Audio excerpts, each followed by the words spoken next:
this program is about souffle. And while we try to persuade you how simple they are, we'll see how long this souffle which stand as they've just been taken out of the oven. Souffle are one of the easiest things in the world to make, and yet everyone is scared of them. Timing is important, but it's not a big problem. I've served 60 souffle all at once before, which is pretty good.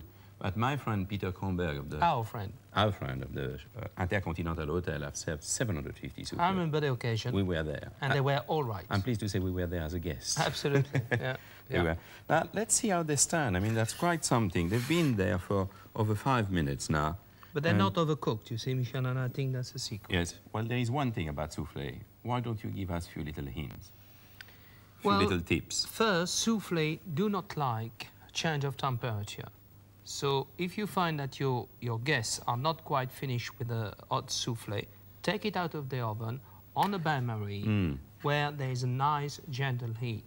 They will stand for several minutes. 4 or 5 minutes. If they're not overcooked. Yeah. Well, those if one they are overcooked, forget it. The more you cook them, obviously it's mostly white of eggs. Yes, in fact. So it is. In fact, it's more dangerous to overcook a souffle than undercook it. You could always put it back in the oven if it's tightly overcooked. When it's overcooked, it really sinks immediately. Immediately. And it's dreadful. It's dry. So while this one's been beautifully cooked, we can see that it's holding the middle. In fact, if we can take the top, look at that. It's been there for 5 minutes, and it's beautiful. Look, it's goodly. It's just right in the center. And that's a raspberry souffle. Yep. Which we've just made out of fresh pure raspberry, and which normally serve with a little coulis you make a little hole in the middle and pour some and then the souffle rise again. It does. It does. Lovely. Magic. Generally speaking, if we talk about souffle, the old days, I mean, that was the way. That was the we were beating. It's still good in my book. I like when I make souffle, if it's for a small quantity, I'm talking about referring to 2 or 3 white of eggs, I like beating it by hand. As in the whisk, a lot of energy. It's hold better. The last thing to do, obviously, is to use aluminium. Never use aluminium when you whisk white of eggs, or then they will be discolored. They will become grey, black, which is dreadful. And other things, well, mold. Can I have a look at the mold, Albert? No, not the mold. The souffle mold. The mold. The mold. The mold.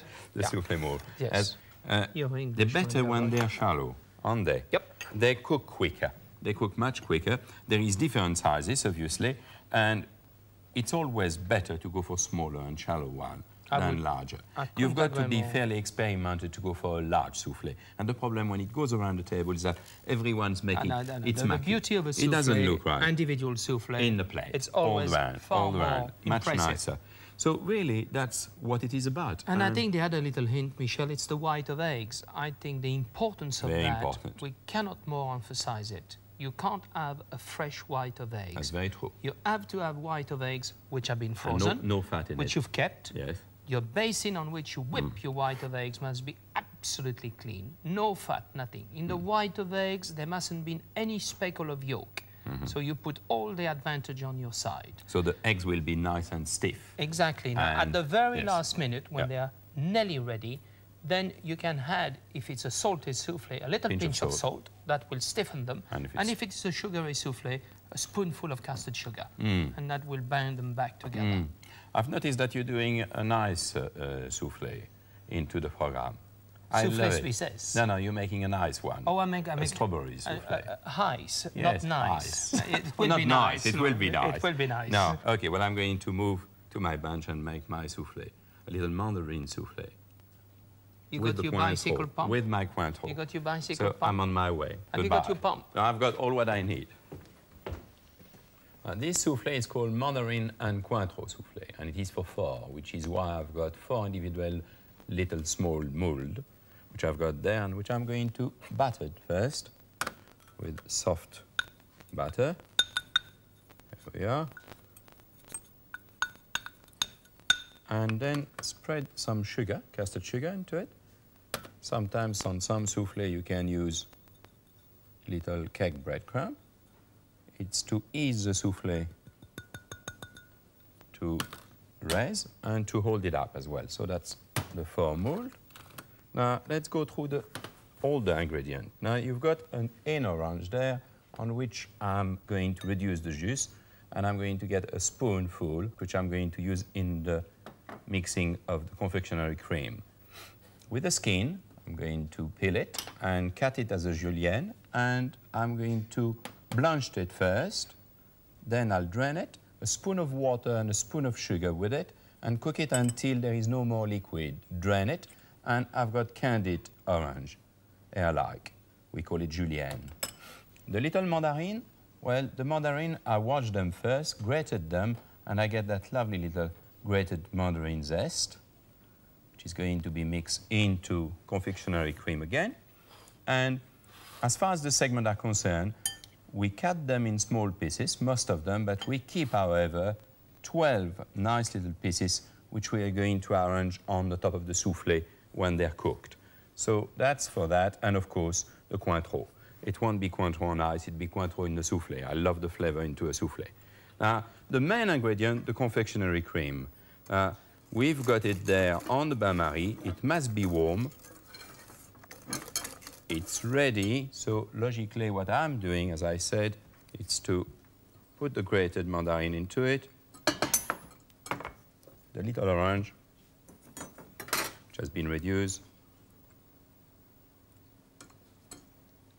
the Cointreau, which I've measured, that's the Cointreau, and I whisk it nicely. Now, the confectionery cream is ready to receive the white of eggs, so I'm just starting to whisk my white of eggs.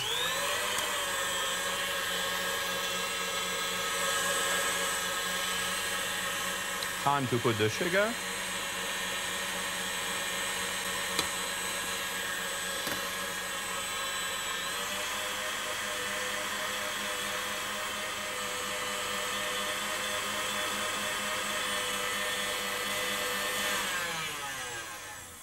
I want them firm, but not too firm. Soft peak, in fact. So I stop now. Get the basin off. Get the confectionery cream onto the working top and mixed around 1/3, there we are, of the white with the whisk first.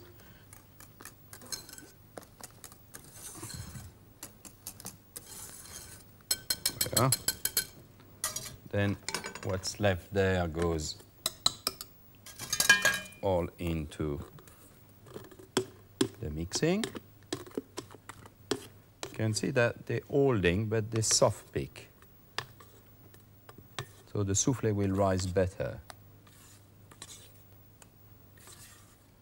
As if you overwork your white of eggs, you don't get a nice light soufflé. Now you take a slotted spoon and you fold it very gently. Don't break it, very gently folding. At that stage, it's ready to mold the soufflé. So you get your mold there and fill it up halfway in.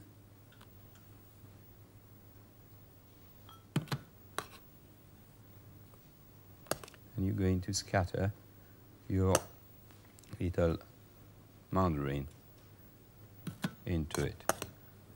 So lovely, the flavor which comes now as the mixing is nice and warm. Get all the flavor of the Cointreau and mandarin together.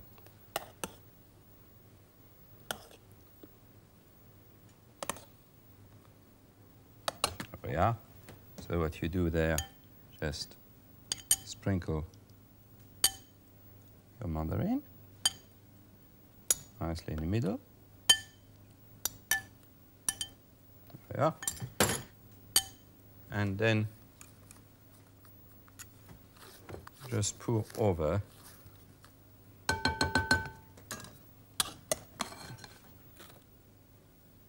just cover what you've got there.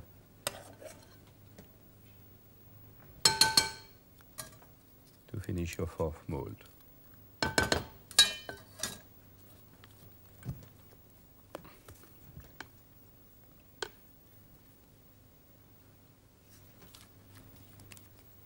There we are. Just nicely tap them a little with a knife or just that you, just to ease the top, move it around.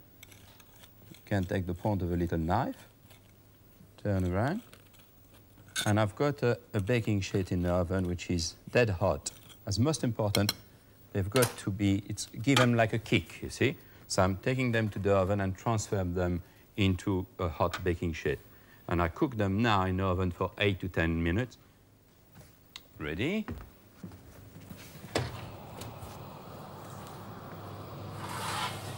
And that's what you get with a very hot oven. Those soufflés will hold for a good 4 or 5 minutes, no problem whatsoever. And what you do, you just place them on the plate for your guest. They are, sprinkle a little bit of zest of orange which have been candied, the julienne. Place a little segment of mandarin around, and that's the soufflé. Now, let's have a look at the inside of a soufflé, as what we call, the two brothers call moelleux. It's a way of cooking. You see, what you cut your soufflé. Let's have a look at it. That's fairly well cooked, you see. It's whole, but it's cooked. It's poshed. You go a bit deeper. You go deeper, and it's moist. It's running. And you go a little deeper, and it doesn't hold anymore. It's very, very running. And that is all the essence of a most beautiful soufflé.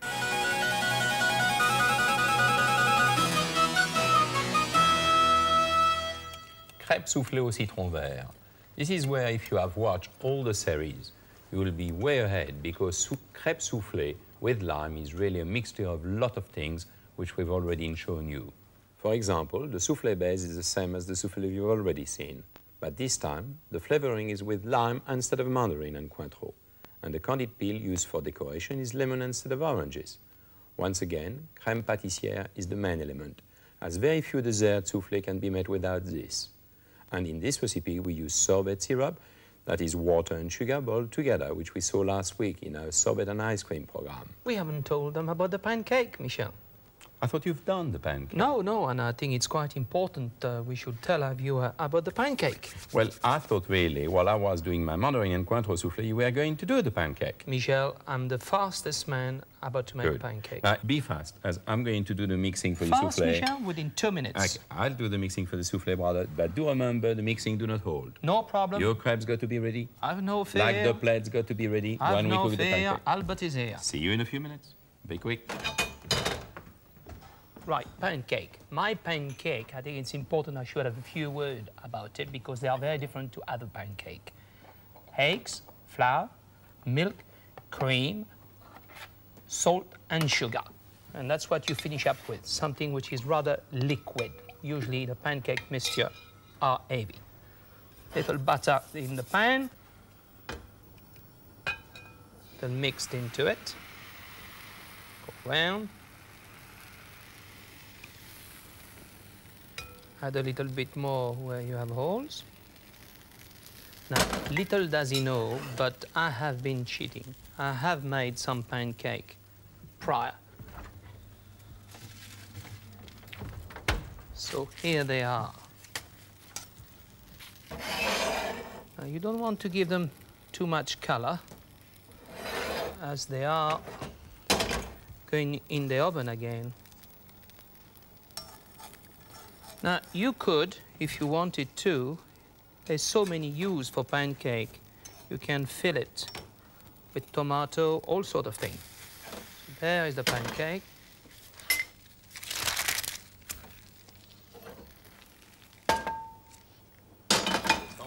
Just on time, Michel. I'm very pleased with my pancake. You've been so quick. Phew, I tell you.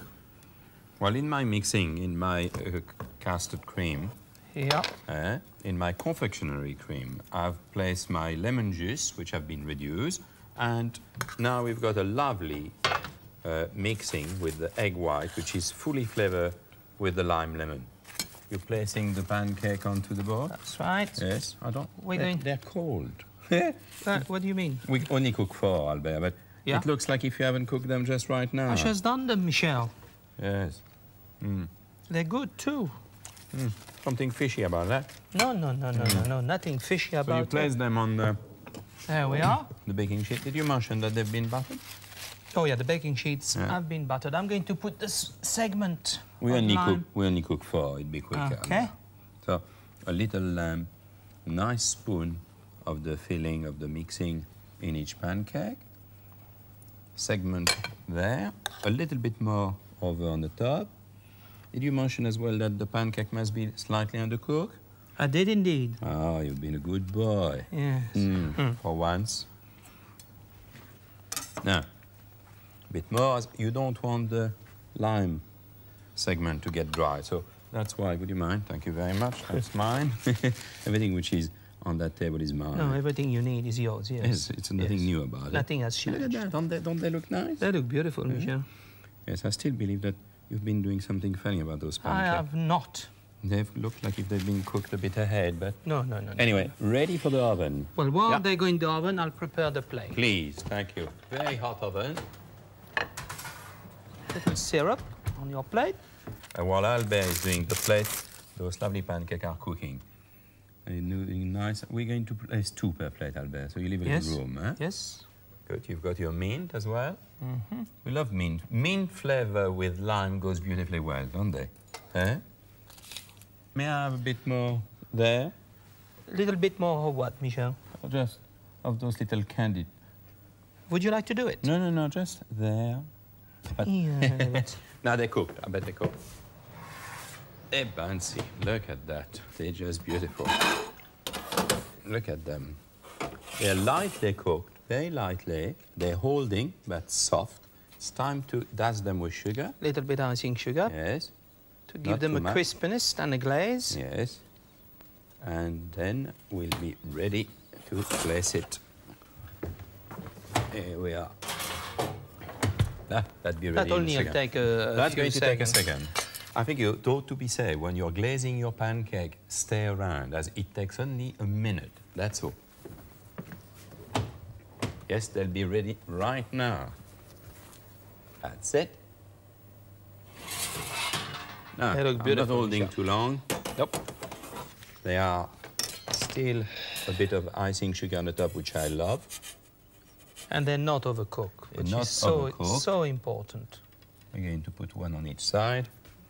Let's have that lovely one there. All bouncy. Look at that. And that's it. That looks nice, Michel. I like it. Little bit burned there, but... It should be. Oh, it should be.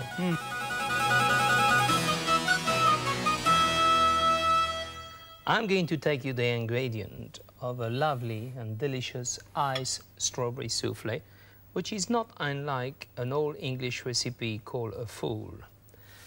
The ingredients are as follows: strawberry, sugar, lemon through the liquidizer, through a sieve to make a puree, which should be rested into the fridge for at least a good hour. Italian meringue, slightly whipped cream. For the garnish, Melba sauce, strawberry which have been cut up, and to the top of your souffle, all strawberry. So I have in the fridge my strawberry, which is nice and cold. We'll put it into a basin. Put my meringue into it.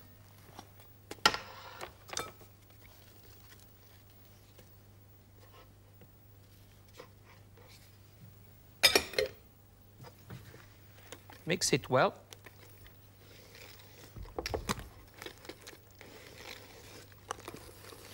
You can do, I'm chosen to do a large souffle, but you can do little individual one. The very large one takes about 4 hours in a freezer.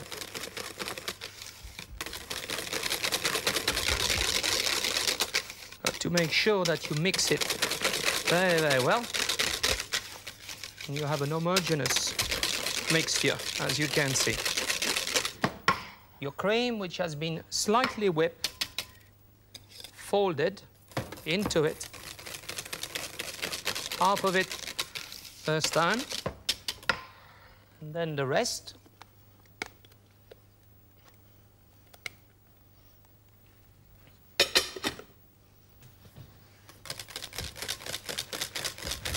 And as you see, it's very well mixed, no lump. You have your mold, and it is preferable to put it into the freezer before. Fold it into it, right up to the brim.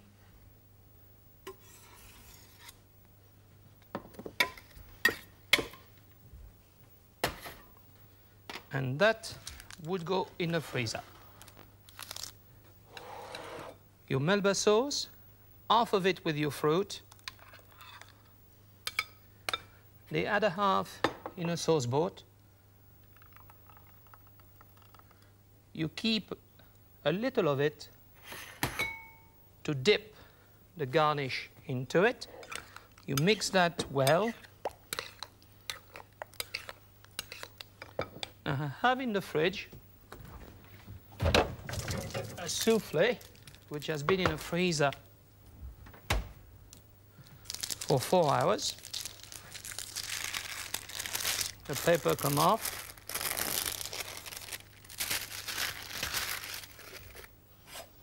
And with a spoon and a little bit of hot water next to you, you make a hole.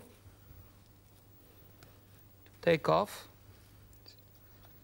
And remember, a souffle should be never too hard.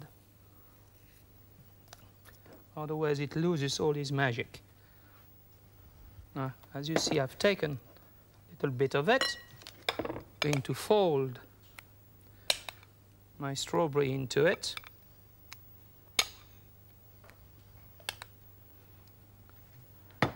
Give that reminder a nice whisk so it's nice and smooth.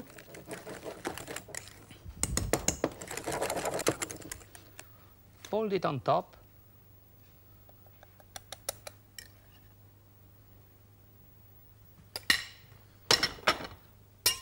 Use a palette knife to smooth it over.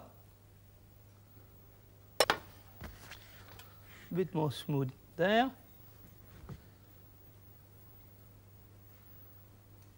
No, that's not too bad. I think Michel might approve of that. Thank you, little strawberry. And then you can either dip them like that, standing up, or put them on the side, or one against each other, which I think would rather look nice.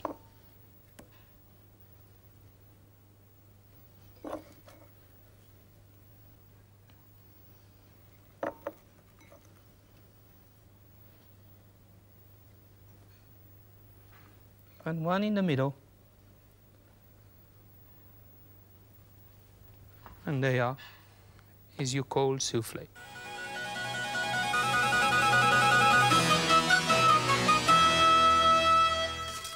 Souffle Suissesse with mushroom, one of the most delightful dishes as a savory dishes, which Albert excel on it. Now let's have a close look at the ingredient which is needed for that recipe. We've got the butter for the roux, on which we're going to add the flour, so that will give you the basic roux, the milk, that will become a bechamel, and the egg yolk. The mixing now, we've got mixed into that appareil, that basic bechamel, you've got chopped shallots, chopped mushrooms, and a little butter, which we're going to cook together, and which will give a nice duxelles of mushroom, chopped mushroom which have been cooked.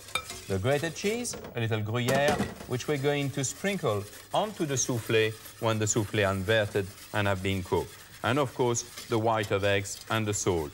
Now I'm going to start beating the white of eggs when Albert has been cooking. What Albert has been doing is been doing the roux. He has added the milk into it, let it boil for a few minutes, and then egg white has been added, and you let it boil for a minute or two, Albert. Is that correct? The yolk of eggs have been added, not egg white. No, the no. Yolk of eggs. Yes. And I'm simmer it for a few minutes. Yes. You just can few minutes. speed up. You can speed up the thing. I'm just going to put the duxelles de champignon into there. So now the mushrooms are added into the appareil, which is the bechamel, where you've got your egg yolk. It's time to put a pinch of salt into the white of eggs for the souffle. I want them nice and stiff, huh, Michel? Yes, you do. Now your bowl is ready here if you want to do your mixing.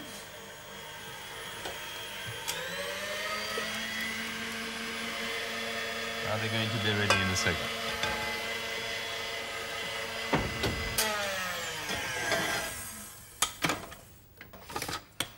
You want me to give you half of it? A little bit. A little bit. There we are. Okay. And start to mix Albert slowly asked at a for them time. to be very firm. And like any principle of the soufflé, just a little first.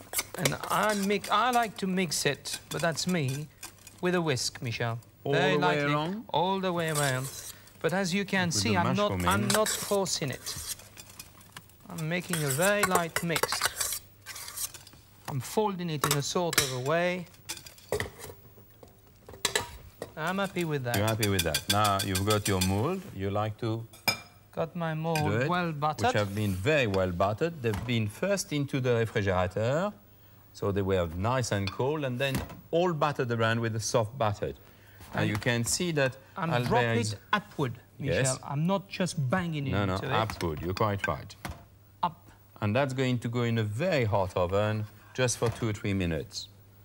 Now we're going to bake all the recipe, but we're only going to serve one dish. So I'll take that into take the that oven. to the oven. I feel more secure. Yes. Good. You've got the top oven for you. Top oven. At very hot temperature, 220 degrees centigrade. And I can see you've got your cream boiling there. That's what you wanted, isn't it? Yes, slightly salted. Yes. And that's my dish, my recipe. Would you like some pepper a little bit as well? No, Michel, pepper. not into that. Good. I'm going to pour my cream into there. You pour it into your serving dish. Yep. Since you've been happy about the time in the oven, Albert, Well, they've been there about 2.5 minutes. You're Michel. quite right. They've been 2.5 minutes in the oven, and they've just holding nicely. They're holding nicely. They're beautiful. So what you do, cloth in your hand. You only do 4, Albert. And you dip them over. Oh, they look lovely. Let's move that pan away. Beautiful. You can put only 4, Albert, as we're going to cook one dish. Okay. Now, it will never rise like there. a soufflé. It's called soufflé suisse, but it never rises like a soufflé. It will rise, but don't expect it to rise up there, huh?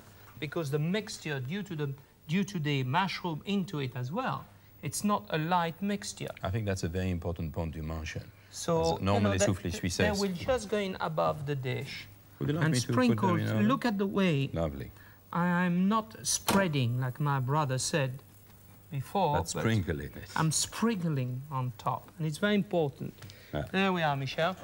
They've been there for 2 minutes. You see, they're very bouncy, Michel. And the nice thing, I've noticed it, is that the cream is still very light and liquid around. And I'll go That bring my thought into next week for the dinner party program, which we are going to do. I can't wait. I can't wait. That's really a dinner party dish, isn't it? Well, Soufflé suisse with mushroom. Yes. Well done, I must say. I haven't seen. Thank you. Yeah. Thank you. Well, I'm an expert at that. I do them every day at Le Gavroche. You are. Well, let's wish everybody happy eating. Time to go. Time to go, and happy cooking too.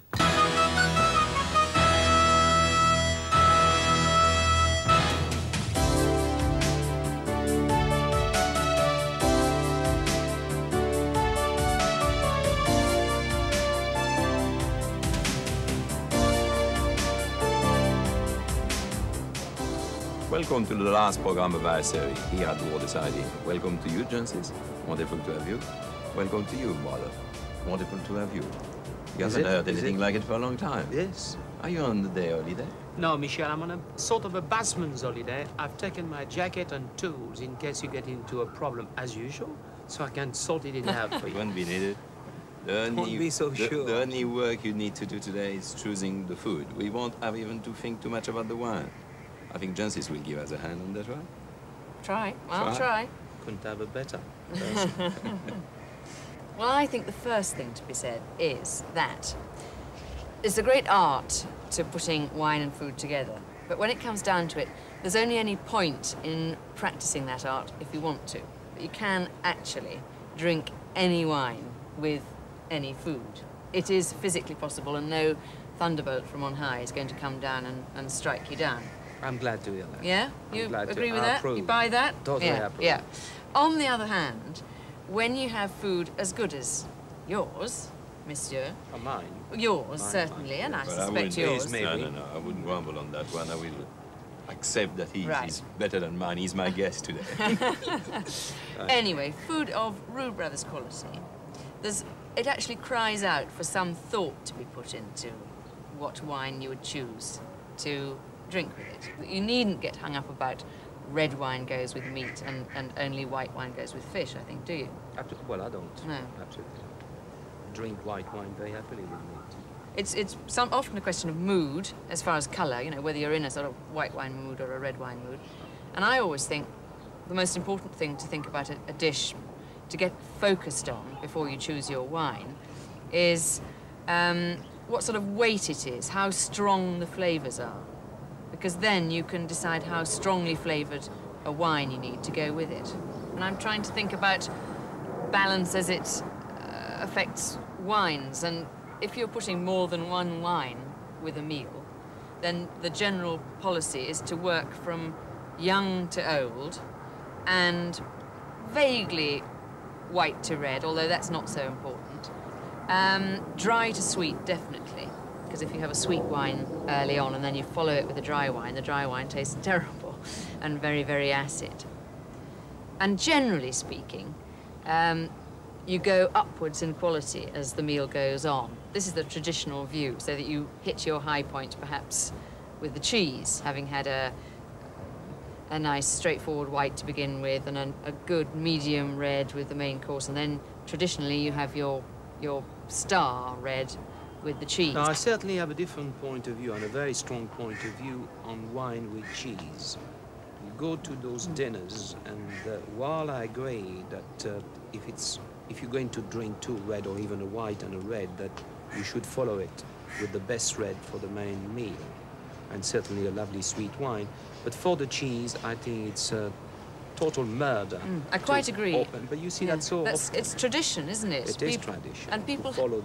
That's right. dry People wine. haven't experimented enough to actually work out whether red wine, dry red wine, is the right thing to go with cheese. They've just accepted the rule book, haven't they? A côte rôtie, for example, with cheese is fantastic. But I've seen people opening first gross claret with cheese. You do mean to do that? No, I do that with the main course. Do that with the main course. It all depends, not to sound too pretentious about it, on the sort of cheese, doesn't it? I mean, I happen to think that English cheese is usually a happier partner for wine than the average French cheese. Yes, because the flavor is not so pronounced. And I'm not saying they're non-flavorous. I'm a great lover of English cheese when they are nicely done. But you're absolutely right. There are some cheeses, Maroilles, for example. So strong. I mean, who wants to drink a 1945 Lafitte with a Maroilles? But not me. And that texture of cheese, typically like a ripe camembert, and even some Italian cheeses that are so sort of oily, they kind of coat your mouth, and really a fine wine would be wasted with them, wouldn't it? Ruin. Absolutely. So what are we going to favour then?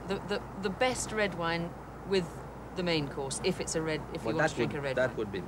Yes. I think that's very sensible, Yes. and I think we should try to change the gastronomic world towards And this. on cheese, I would not be afraid. On the contrary, I enjoy wine from abroad. Wine from Lebanon. You mean non-English? Non-English wine for the cheese. When you say from abroad, you mean outside France? Outside France, yes, absolutely. A red from Lebanon, or from Italy, or from Spain. They go so well with cheese. Anything with a strong flavour. If you have a strong cheese. Yeah. So usually a strong flavour and full body, which usually means somewhere where there's lots of sunshine to ripen the grapes. That's right. So it generally means a wine coming from somewhere a little bit closer to the equator than France, say. You saying word that I don't understand. Equator with wine. You see, you're so knowledgeable. Well, I'll have to turn around the conversation into cooking and try to catch you on. I'm getting hungry, see, I don't mind talking about Michel food. when you talk about those wine from abroad. He doesn't like He's so chauvinist. The new one? You know, the new Well, with an Australian wife, you I- really ought Does to. he list it? Yeah. Ask him if he lists it. Well, I thought I would leave that little... I list it. I know. I know. list You're it. very You've open-minded, got a very Albert. international restaurant. You do need it. you need international. But it's only wine. sort of You know, little London, you know what I yokels who mean? come here. Tourists. You're not getting out like that. Yes, I am. I'll let people judge you. I've seen the limos, you know, straight from Heathrow to here and back again. I think you have a pretty international clientele. Do you think? Thank you. Yeah. Thank you. I haven't seen that one. Don't you look at the addresses on your credit card slips that come? I always do. Yeah. I think. Well, we'll see when we come to choosing a wine with whatever we're going to eat, whether France can really do the job. I think so. Well, I know you think so, but In let's discuss it. fact, my wine list, as you will see, is pretty short.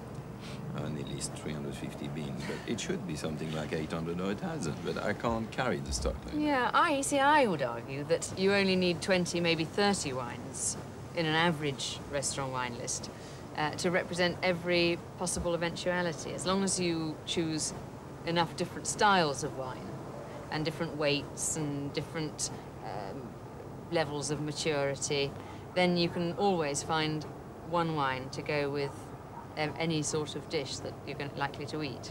I would expect you to think that, right? And I suppose some people might find it a bit confusing to have, say, 4 Chateauneufs and 4 Merceaux to choose from, and they might prefer you to choose your favourites. Now, I want to get on and choose my meal, frankly. Me too. So, let's start to think about what we might have. Well, we've got a lovely consommé au tomate, but choosing the meal with the wine on that one will be pretty difficult. Yeah? Well, yes, I would prefer to go for your Souffles Suissesse, Yes. actually. Yes, we're doing it with the little mushroom. It's a new version of Albert. Okay, but It's a copy, you know. You're not having the real macaw. I Yeah. see, Having I a see. copy of It's a it. sort of rustic country bumpkin version. That's right. Yes, Right. Albert wanted something more, you know, I mean, more fun. And there is a lot of mushrooms around from time to time around the year. So you had a go at it. And not only it looks good, but it does taste good. And what about the main course then? So the Supreme of Saumon, that's... Wrapped in spinach leaf, cooked steam, with a few little winkles and nice little scallops around and the nage. Very light sauce, very light dish as a dish. So no particularly strong flavours, no rich sauces, so you could have really quite a delicate wine, Yes. even of either colour, with a light Yeah. acid wine Yes. even with that. Yes. Right. The DAC, in fact, will be something much stronger. The thought will have to be more difficult on the choice of the wine. Madam. Ah. Good afternoon, gentlemen.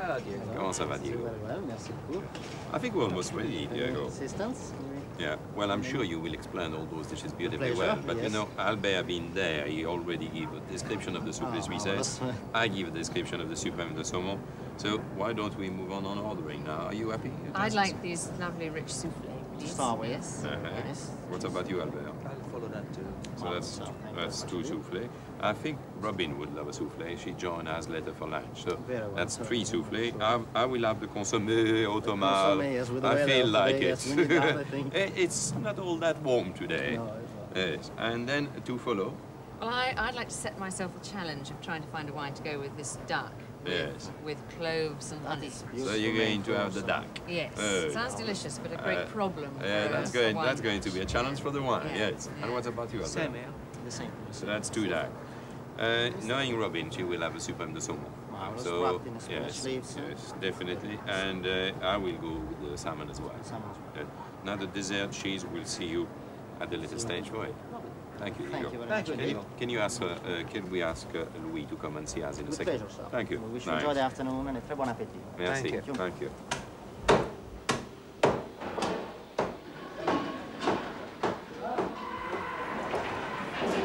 Quatre menus du jour, 3 soufflés du jour en consommé, plus 2 aguillettes de canard du jour et 2 saumons en abrivés du jour.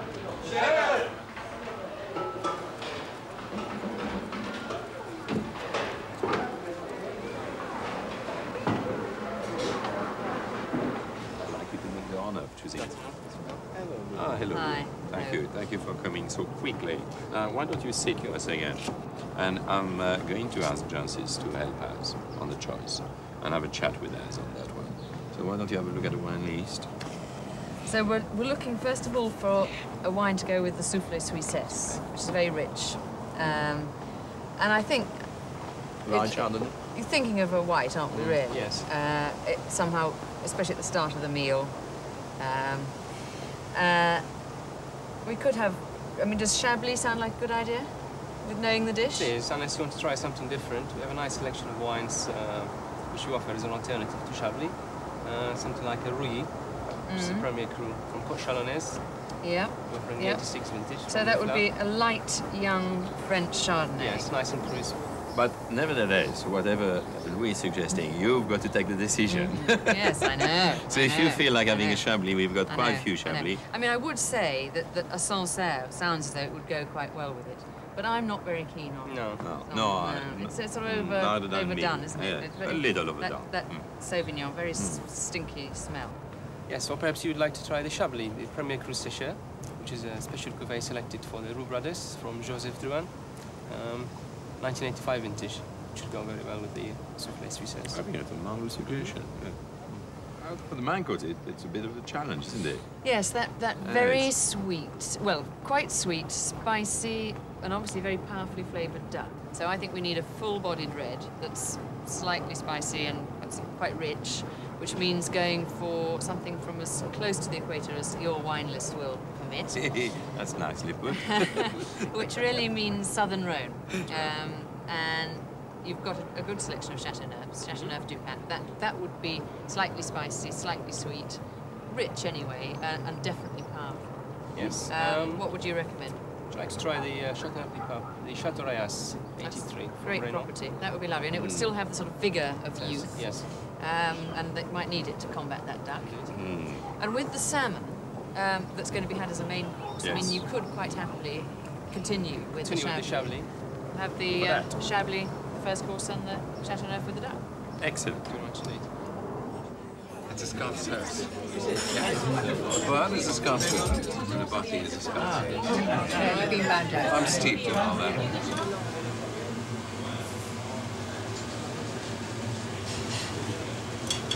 Trois soufflés au four, Marco.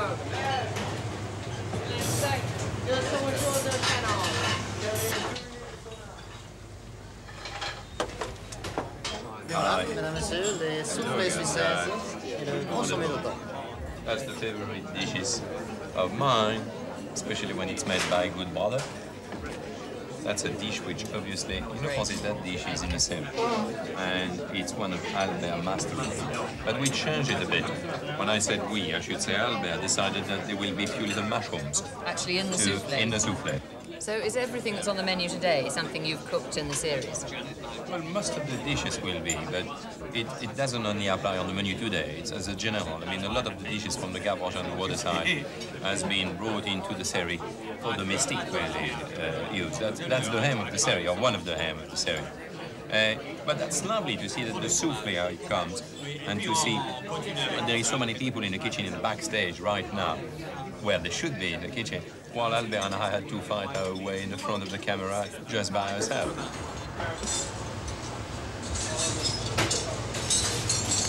On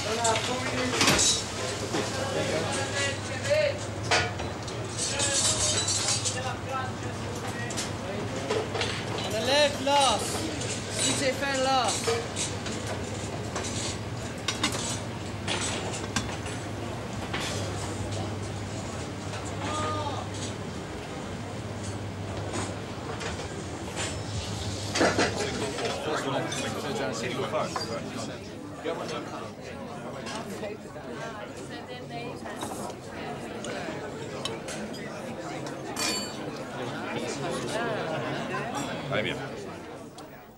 Duck with honey and cloves.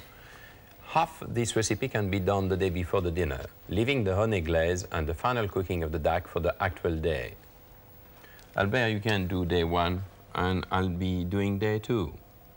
Yes, nothing has changed. After all, I'm getting used to do the donkey's work. I've done it for years for you. So you want me to do the... I knew the answer. Yes, so you no make problem. Me laugh. Well, no, but I'll be there to give you a hand. I think we'll be working together. I don't need a hand from you. Start doing day one. Do it. Now, it's for the glaze. The glaze is really day two. Now, we've got lemon juice, we've got a little pepper grinder, olive oil, salt, honey. And it's all mixed together, and we put it in the liquidizer or we whisk it. As far as the sauce is concerned, what you need is shallots, which are very finely cut they are not peeled. Honey, cook with it, and I will show you all about the sauce and chicken stock. Now, that's covered the main ingredient, and So of course you've got the duck. You can get on. Sorry to get you there. Thank you, thank you. So here is your duck, the way you get it. That's the wing, which I've cut up here. Outside the duck, I've taken the wing pipe. I used to fight with Michel. We used to play music with it. This was not working anymore. Well, we prepare too many ducks. It wasn't an happy duck. It was not quite quacking. You're not quite right. Inside, you take the lung, which I've taken out. Yes. And then you go in to the, how would you call that, the hair vent. Mm-hmm. Yes, the bottom part of the duck. And I've taken the glands out, disregard it, put it back together, and the neck, obviously, I've taken the neck. Wishbones is up there. You always take your wishbone so that it is easy to carve. You have a clean cut and not a cut who goes like that. You don't lose any meat at all on it. Then pull the duck well together. And it should go in the cloth. It should go into a cloth, which Michel. is a damp cloth. Please, my turn. You'll have yours, huh? The cloth, it's very important that you should rinse it well. So you take, if the cloth has been washed in bleach, so you take all the smell out. Wrap it up nicely like that, tie it up on both ends, then put it into boiling water for 10 minutes, and the water has been salted. Salted.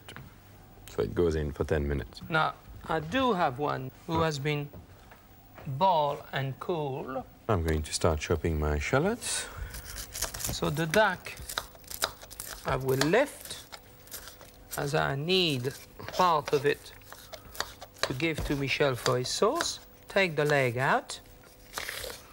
It's important to point out that that recipe, in fact, is featured at the water sardine, and obviously the difference of the preparation on the stock and on the work itself, it's quite tremendous. I mean, we've got a lot of hard work in a restaurant which we've adapted to that recipe, so it can be done fairly easily at home. The stock will take longer, and we use the carcass of other ducks which has been cooked the day before. With a pair of scissors, you cut both sides of your carcass and pull it. You are left with that. That's it. And you're going to give me all those lovely little bones. That's it. Mm-hmm. That's the leg. In that recipe, we only serve the breast and the thigh. And the thigh? Yes. The drum is... the drumstick. The drumstick is chopped. Is used for the sauce. For the sauce. Take your excess again. Then it goes in there. And then with all your bits and pieces. So I can start my sauce.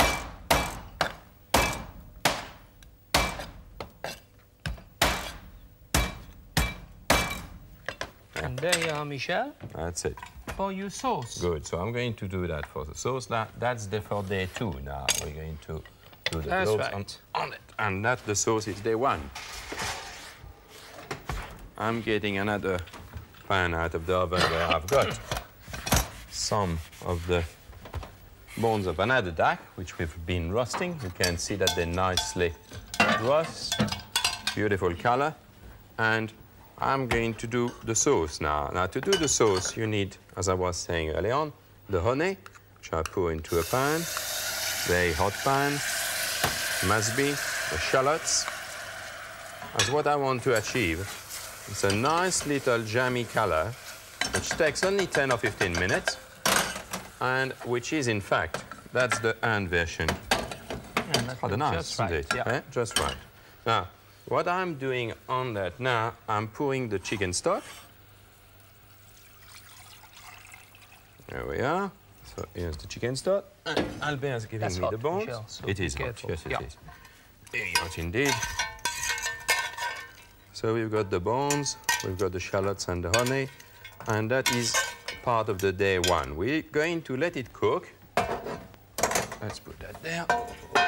We're going to let it cook for 4 hours. Simmering, very slowly cooking process. And we're going to strain it. And after that, when it is strained, we're going to have a consistency of a sauce, which is exactly that. Just looking for a little spoon. So you can see it's really reduced a lot. It's very syrupy. It's very syrupy. It's just coating the back of my spoon. Beautiful. Now, I haven't put the butter in that sauce. I will do that on day 2. But on day 1, my sauce is finished for day 1. So we've done the sauce. The duck must be cooked now. Thank you. Good. There it is. That's cooking. So we're now on day 2 for cooking the duck. That's right. And for finishing the sauce. And I've done that for you. And you've done that. Now, the gloves, as you can see, goes onto the breast of the duck. And we've got to put 7 all together. And then you've got the thigh. And then that's your lovely little sauce glazing, which you do, you just do that. Glazing there.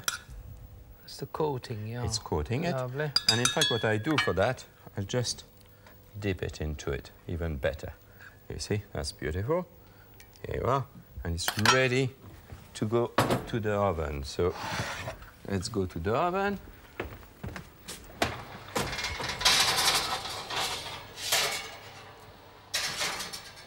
I've got one which has been in the oven for the last 12 minutes.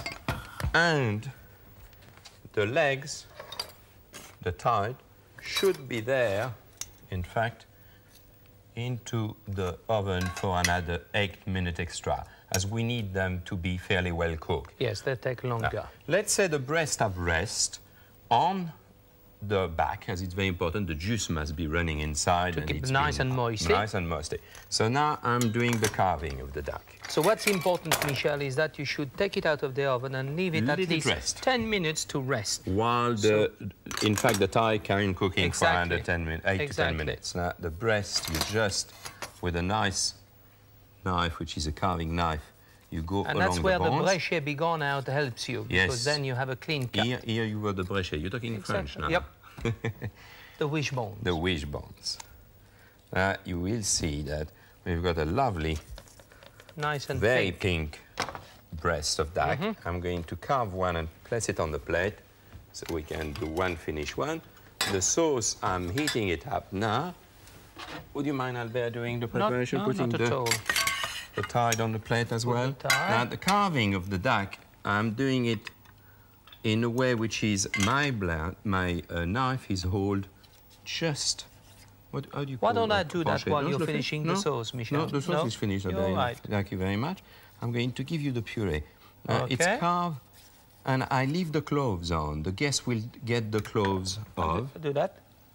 Okay. And that's where it goes. You can see the pinkish color. Lovely. The sauce is ready. Now, can you do the little duckling with the puree, Albert? Absolutely, Michel. As we've done a little duck. You've seen us doing it on previous program, little duck. And you've seen us doing as well some julienne, lovely little julienne, which is candied. See, I cut the pepper, the top there, so I'm not having any bitterness, very finely, just the skin. Cut it off as a julienne, and it's candied. And that goes on the top after I've put the sauce. Now, it's time to put the butter in the sauce. So, just butter your sauce a little, and whisk it. That is done. And needless to say, it's a sauce which is a little sweet. Not too sweet, but a little sweet. So let's have a look at the finished plate. Here you are. Beautiful sauce. Ready to enjoy.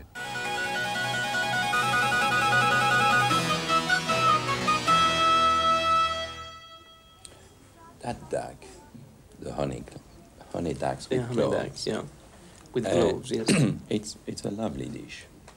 What I like with it, apart from the fact that it's a nice dish to look at and to eat, and my bad's enjoyed tasting that duckling, it's really the stage 1 and stage 2.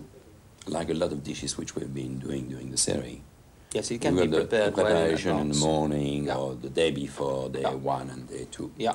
Which obviously helps a lot. Takes the sting out of it. We've seen serve in a restaurant, full brigade of 16 chefs, And really, I mean, the beauty of the whole thing has been that into the series we've seen through a lot of recipes which have been simplified on stage 1 and stage 2, meaning that preparation can be done in the morning and the finish in the evening, or the day 1, the day before, and the day 2.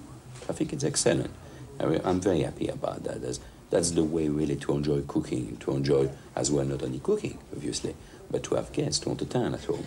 It's to do it without any strain. What I think what we've shown the people, something simple. And, you know, people tremble about looking at Top Chef and say, we can't do that. I mean, cooking, you have the recipe book in your left hand, you look at it, and it is your right hand who's cooking. So you follow the base of your recipe. But surely, if it said, use parsley, and if you prefer chive, like I do, you put chives. Okay. You would agree. A bit of freedom, of course. You have to have freedom, otherwise you become constipated with a corset around you, which is not what cooking is about. No. Cooking, it's about enjoying oneself. Yes. Personally, I had great fun and enjoyed working with you. We haven't been working in the kitchen together for years. I would say most probably over 10 years now. Oh, easy that, yes. It was so good to be working together back at the stove. I found your speed still the same. I mean, you're pretty fast. Yes, well, you you know, worried me sometimes. You are always late, Michel. You were born 2 days late. Mother was very worried about it. I was not there, so I can't tell you. That's right. Well, I was there, and I was born a day early. Oh, well, that shows. And you're always late in life. I always say about you that the day you died, they put you in a coffin, and you're going to be late for your funeral. Wonderful. Yeah, right. That's most probably why we get on so well as a partner and as a chef. Well, I get on well as a chef with you. Well, you get on well with me, Michel. Sometimes I get on well with you. Do you think that it is time just to say the magical word? The magical word? What is your magical word? Is to say goodbye and happy cooking to everybody. And happy cooking and happy eating too.